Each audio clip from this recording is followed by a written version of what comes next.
அன்பார்ந்த நேயர்களுக்கு வணக்கம். நான் உங்கள் மதுசூதனன் கலைச்செல்வன். தினமொரு கதை நிகழ்ச்சியில் இன்று உங்களை சந்திப்பதில் மகிழ்ச்சி கொள்கிறேன். காந்தி அடிகளாரினுடைய தலைமையிலே இந்திய சுதந்திர போராட்டம் சென்ற நூற்றாண்டிலே தொடங்கி மிகப்பெரிய அளவிலே அது பெரிய மாற்றங்களை ஏற்படுத்தி கொடுத்தது. சுதந்திர போராட்டம் என்பது பரங்கியர்களுடைய ஆட்சியிலிருந்து இந்தியா தன்னுடைய சுதந்திரத்தை, தன்னுடைய தனித்தன்மையை பெற்றது மட்டும் அன்றி சமூகத்திலே நிலவி வந்த பல்வேறு மூட பழக்க வழக்கங்கள், பண்டைய பழக்க வழக்கங்கள், இந்த காலத்திற்கு அவையெல்லாம் பொருள்படாது போனவை என்று ஒதுக்க வேண்டியவைகளும் சேர்ந்தே காந்தியடிகளால் நிராகரிக்கப்பட்டதையும், அப்போது இருந்த தலைவர்கள் பலரும் அதை ஏற்றுக்கொண்டதையும், அது நடைமுறைப்படுத்தப்பட்டு 20ஆம் நூற்றாண்டு இந்தியாவினுடைய புதிய எழுச்சி நூற்றாண்டாக மாறியதையும் நாம் பார்க்க முடிகிறது. அதிலே அண்ணல் காந்தியடிகள் எடுத்துக்கொண்ட மிக முக்கியமான ஒரு தலைப்பு பெண்களுக்கான சுதந்திரம். ஆண்களில் சரிபாதியாக பெண்கள் இருப்பதை புராண காலம் தொடங்கி நாம் பார்த்து வருகிறோம்.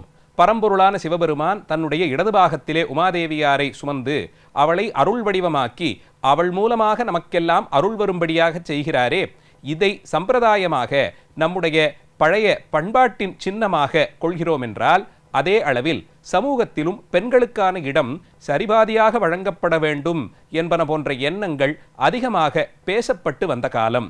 குறிப்பாக பெண்களினுடைய கல்வி, அவர்களுக்கான மருத்துவ வசதிகள், அவர்களுடைய திருமணம் குறித்த உரிமைகளை அவர்கள் முடிவெடுப்பதற்காக அவர்களுக்கு வழங்கப்பட வேண்டிய இடம், இப்படி பல்வேறு தலைப்புகளை பெருந்தலைவர்கள் முன்னெடுத்து சுதந்திரம் அடைந்த பிறகு இவைகளையெல்லாம் அதிகம் பேசி விவாதித்து சட்டங்களாக்கி அவற்றை வழிமுறைப்படுத்தி நடைமுறைக்கும் கொண்டு வந்தார்கள்.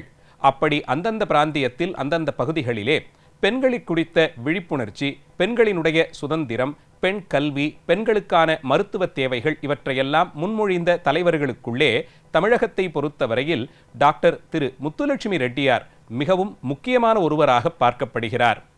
1886ஆம் ஆண்டு புதுக்கோட்டை நகரத்திலே பிறந்தார். இவர் பிறந்த காலத்தில் புதுக்கோட்டை தனியே ஒரு சாம்ராஜ்யமாக அறியப்பட்டிருந்தது. அந்த சமஸ்தானம், புதுக்கோட்டை சமஸ்தானத்திற்கு தனியே அரசர் இருந்தார். அந்த அரசர் நடத்தி வந்த கல்லூரியிலே நாராயணசாமி என்பவர் முதல்வராக இருந்தார். அவருடைய பெண்ணாகத்தான் டாக்டர் முத்துலட்சுமி ரெட்டியார் நமக்கு அறிமுகம் ஆகிறார்.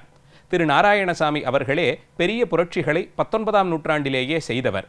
அப்படி என்ன புரட்சி செய்தார்? அவருடைய மனைவி திரு சந்திராம்மாள் என்பவர் தேவதாசி குலத்தை சேர்ந்தவர்.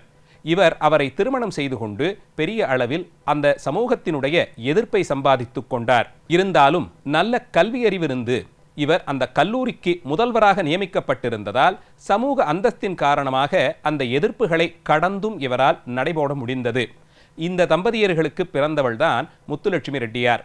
இந்த அம்மையார் சிறு வயதிலேயே கல்வி கேள்விகளில் சிறந்து விளங்கினார் என்று பார்க்கிறோம். அந்த காலத்தில் பெண் குழந்தைகளை அடிப்படை கல்விக்கு கூட அனுப்புவது தேவையற்ற செயல். கல்வி, படிப்பு இவைகளெல்லாம் ஆண்களுக்கு மட்டும்தான் தேவை.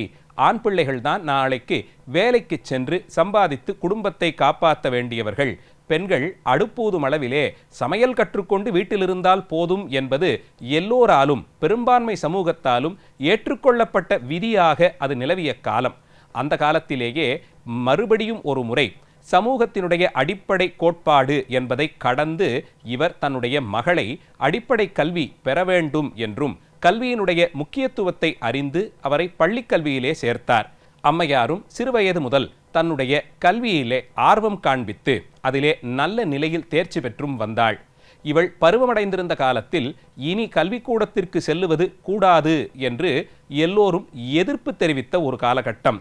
அதிலும் அந்த காலத்தில் பருவமடையக்கூடிய வயதிலெல்லாம் ஆண்களுக்கு மட்டுமே கல்வி வழங்கப்பட்ட காலம்.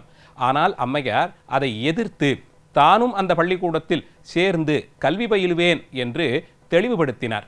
இதை பார்த்த மற்ற மாணவர்களின் பெற்றோர்கள் எல்லாம் தங்களுடைய மகனின் வாழ்க்கைக்கு இது அவருடைய கல்விக்கு இடையூறாக அமையும் என்று கூறி முதல்வருக்கு ஒரு கடிதம் எழுதினார்கள்.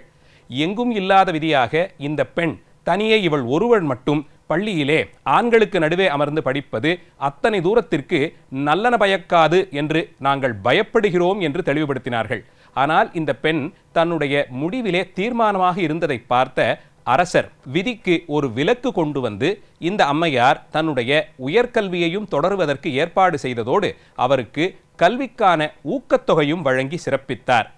அந்த உயர்கல்வி நிலையிலும் பரீட்சைகளிலே நல்ல விதத்தில் தேர்ச்சி அடைந்த முத்துலட்சுமி ரெட்டியார் தான் மேற்கொண்டு என்ன செய்வது என்று சிந்தித்த போது அவருடைய தந்தையார், நீ ஆசிரியர் பணிக்கு சென்று இன்னும் அதிகம் பேர்களை கல்விக்கான முக்கியத்துவத்தை அறியும்படியாக செய்து பெண்களை கல்வி புலத்திலே கொண்டு வந்து சேர்க்க வேண்டும் என்று விரும்பினார். ஆனால் அம்மையாருக்கு அதைவிடவும் இன்னும் உயரப்பறக்க வேண்டும் என்று ஆசை இருந்தது. முதலில் மருத்துவக் கல்லூரியிலே ஒரு பெண் படிவத்தை சமர்ப்பித்து அந்த கல்லூரியில் இடமும் கிடைத்து சென்னையிலே மருத்துவ படிப்பை தொடர்ந்து சென்னை மகப்பேறு மருத்துவமனையில் முதலில் வந்த பெண் பயிற்சி மருத்துவராக அறிமுகம் ஆகிறார். மருத்துவ கல்வியிலும் பல்வேறு தங்கப்பதக்கங்களோடு வெளிப்பட்ட அம்மையார் இங்கிலாந்திற்கு சென்று மேலும் தன்னுடைய கல்வியை அறிவை விருத்தி செய்து கொள்ள பார்த்து அதிலும் சிறப்பு பெற்று விளங்கினார். இந்த காலகட்டத்தில்தான் அண்ணல் காந்தியடிகளினுடைய எண்ணங்கள் இந்தியா முழுவதும் பெரிய அளவிலே பரவி சாமானிய மனிதர்கள் வரையில் அண்ணலுடைய வழியிலே தங்களை தாங்களே அந்த சுதந்திர போராட்டத்தில் தங்கள் பங்களிப்பு எந்த அளவில் முடியுமோ அந்த அளவில் ஈடுபடுத்திக் கொள்ள தொடங்கியிருந்த காலம். சென்னையில் கல்லூரியில் பயின்று வந்த போதே அம்மையாருக்கு சரோஜினி நாயுடு அவர்களுடைய தொடர்பு ஏற்பட்டது. அந்த அம்மையார் நடத்தி வந்த பெண்கள் குறித்த விழிப்புணர்ச்சி கூட்டங்களிலே கலந்துரையாடல்களில் தவறாது அம்மையார் கலந்து கொண்டாள்.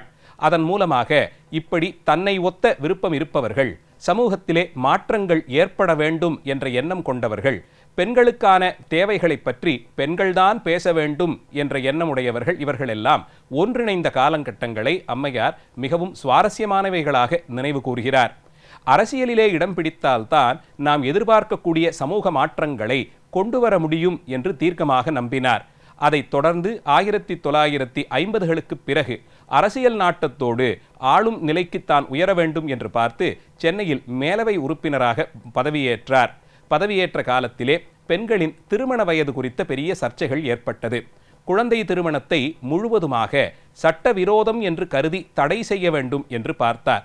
8-9 வயதுகளில் விளையாடி திரியும் குழந்தைகளை நீ இவனுக்கு மனைவியாகிவிட்டாய், இவனோடுதான் இனி உனக்கு வாழ்க்கை என்று அறிவிப்பதான சடங்குகளிலே ஈடுபடுவது அந்த குழந்தையின் மனநிலையை பாதிக்கும் என்ற அளவிற்கு அதை கொண்டு சென்றாள் அம்மையார். அதனால் குறைந்தபட்சம் ஆண்களுக்கு 21 வயதும் பெண்களுக்கு 16 வயதும் பூர்த்தியாகி இருந்தால் மட்டுமே திருமணம் செய்து வைக்கக்கூடும் என்பதை ஒரு விதி போலே கொண்டு வந்திருந்தார். பெண்களுக்கு கல்வித்துறையிலே தனியே இடஒதுக்கீடு வேண்டும். பருவமடைந்த பிறகும் கூட இவர்கள் உயர்கல்வியை தொடர விரும்புவதற்காக தனியே பெண்களுக்கான கல்விக்கூடங்கள் வேண்டும் என்பன போன்ற முயற்சிகளில் அம்மையார் ஈடுபட்டிருந்தார். இதை விடவும் எல்லோரும் பாராட்டக்கூடிய மிக முக்கியமான ஒரு முன்னெடுப்பு அவ்வை இல்லம் என்ற பெயரிலே அம்மையார் தொடங்கியிருந்த ஒரு அமைப்பு. பெண்கள் தாய் தந்தையர்களை இழந்துவிட்டால் அவர்களுக்கு சமூகத்தில் பாதுகாப்பு இல்லை என்ற ஒரு சூழல்.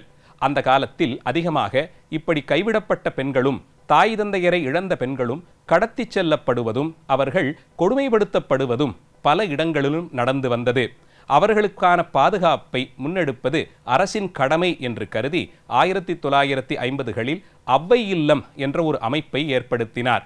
அதன் மூலமாக தாய் தந்தையரை இழந்த பெண்கள், கணவனால் கைவிடப்பட்ட பெண்கள், எந்த வயதைச் சேர்ந்தவர்களாக இருந்தாலும், எந்த சமூக பின்னணியைச் சேர்ந்தவர்களாக இருந்தாலும் சாதி மத வேறுபாடுகள் கடந்து அவர்களுக்கான பாதுகாப்பை அந்த இல்லம் ஏற்படுத்தித் தர வேண்டும் என்ற விதியை அரசு ரீதியாகவே கொண்டு வந்தார்.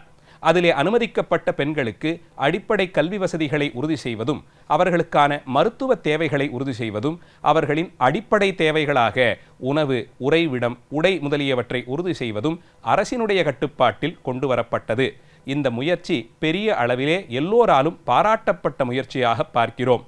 அம்மையார் கல்வி பயின்று வந்த காலத்திலேயே அப்போது உலகில் புற்றுநோய் என்ற ஒன்று புற்றீசல் போலே திரும்பிய திசையெல்லாம் பரவி வந்தது. இந்த நோய்க்கான அடிப்படை காரணத்தை கண்டறியவும் அதற்கு தேவையான மருத்துவம் செய்வதற்கும் கூட அதிக அளவிலே அறிவியல் துறையில் மாற்றங்கள் ஏற்படாத காலம். அப்படி ஒரு காலகட்டத்தில் புற்றுநோய்க்கான ஆராய்ச்சிகளை மேற்கொண்டு அந்த நோய் தாக்கியவர்களை பாதுகாத்து அவர்களுக்கு மருத்துவம் வழங்குவதற்கு தனியே ஒரு அமைப்பு வேண்டும் என்று விரும்பினார். 1950களில் அப்போதைய பிரதம மந்திரியாக இருந்த திரு ஜவஹர்லால் நேரு அவர்களால் அடிக்கல் நாட்டப்பட்டு சென்னையிலே இன்று வரையிலும் புகழ்பெற்று விளங்கக்கூடிய அடையார் புற்றுநோய் மருத்துவமனை அம்மையாரால் தொடங்கப்பட்டது. வெகு சிறிய காலத்திலேயே அந்த இடத்தில் பலாயிரம் மக்களுக்கான மருத்துவ வசதிகள் ஏற்படுத்தப்பட்டு இன்று வரையில் பல லட்சம் பேர்கள் அதனால் பயனடைந்தவர்கள் இருக்கிறார்கள். புற்றுநோயால் பாதிக்கப்பட்டவர்களுக்கு அடிப்படை தேர்வுகள், அதிலிருந்து அவர்களை எந்த நிலையில் அவர்களுக்கான சிகிச்சை வழங்க வேண்டும் என்பதற்கு தகுதியாக அறுவை சிகிச்சை அல்லது மருத்துவம் கொடுத்து மருந்து கொடுத்து அவர்களுக்கான அந்த நோயை தீர்த்து கொடுப்பது என்று பல தளங்களிலே அங்கே இன்று வரையிலும் லட்சக்கணக்கான பேர்கள் பயனாளிகளாக வளர்ந்திருப்பதை பார்க்கிறோம். இந்த மருத்துவமனையும் அவ்வை இல்லமும் அம்மையாரினுடைய முன்னெடுப்புகளில் தனித்துவம் பெற்று விளங்குகிறது. காந்தியடிகளைப் போலே அன்னி பெசன்ட் அம்மையாரினுடைய பேச்சிலும் அவர்கள் முன்னெடுத்த அந்த இயக்கத்திலும் அதிலே இருந்த அடிப்படை கோட்பாடுகளிலும் திரு முத்துலட்சுமி ரெட்டியார் பெரிதும் ஈர்க்கப்பட்டார். இவர் 1914ஆம் ஆண்டு திருமணம் செய்து கொள்ளும் போதே தன்னுடைய எண்ணப்போக்கிற்கு எந்த விதத்திலும் தடையிடக்கூடாது, மனைவி என்பவள் அடக்கி ஆளப்படுபவள் என்ற எண்ணத்தோடு தன்னை அணுகக்கூடாது என்ற 2 நிபந்தனைகளை முன்மொழிந்து தான் திருமணமே செய்து கொண்டார். சென்ற நூற்றாண்டில் நடந்த பல்வேறு மாற்றங்களிலும் ஆண்கள் முன்னெடுத்து ஆண்களின் குரலே தலைமை பொறுப்பிலிருந்து ஒலித்த காலத்தில் அந்த அடிப்படை விதியையே மாற்றி இளமை காலத்திலே கல்வி, உயர்கல்வியிலே சேர்ந்து படிப்பது, ஆண்கள் மட்டும் படித்து வந்த கல்லூரியில் ஒரே பெண்ணாக முதலில் சேர்ந்தது, மருத்துவ படிப்பை தான் விரும்பி ஏற்றது, அந்த படிப்பிலும் படித்ததோடு அல்லாது அதை பழக்கத்திற்கு கொண்டு வந்த நிலையில் மருத்துவமனைகள் அமைத்தது, அதிலும் பெண்களுக்கான முக்கியத்துவம், பொது இடங்களில் பெண்களுக்கு கழிவறை வசதி வேண்டும் என்ற வரையிலும் கூட சிந்தித்த சிறப்பு இந்த அம்மையாரினுடையது. இன்றைய காலகட்டத்தில் அலுவலகங்களில், கல்வி நிலையங்களில், உயர்கல்வி நிலையம், ஆராய்ச்சி நிலையம் என்று எங்கு பார்த்தாலும் பெண்களுக்கான தனித்துவத்தை அடையாளப்படுத்தி இதிலே இவர்கள் முயன்று நல்ல நிலையில் அந்த நிறுவனத்தையும் உயர்த்துவார்கள், அந்த நிறுவனம் உயர்வதன் மூலமாக சமூகம் உயரும் என்பதை கனவாக கண்டதோடு நிறுத்தாமல் பாரதி கண்ட புதுமை பெண்ணில் உயர்ந்த ஒரு உதாரணமாக திகழ்ந்தார் அம்மையார் என்று கொள்ளலாம். திரு முத்துலட்சுமி ரெட்டியார் அவர்களுடைய பெருமை பெண்களினுடைய முன்னேற்றத்தை எப்போதெல்லாம் நாம் பேசுகிறோமோ அப்போதெல்லாம் சிந்திக்க வைக்கக்கூடியதாக இருந்திருக்க பார்க்கிறோம். பத்மவிபூஷன் விருது பெற்ற அவருடைய 2 பெரும் சாதனைகள் அவ்வை இல்லமும் அடையாறில் இருக்கக்கூடிய புற்றுநோய் மருத்துவமனையும் காலம் உள்ள வரையிலும் அவருடைய பெருமையை நிச்சயம் நினைவு கூற உதவும். இன்றைய தினம் இந்த மாதரசியினுடைய வாழ்க்கை வரலாற்றிலிருந்து சில செய்திகளை பார்த்தோம். நாளைய தினம் மீண்டும் ஒரு கதையோடு உங்களை சந்திக்கிறேன். நன்றி, வணக்கம்.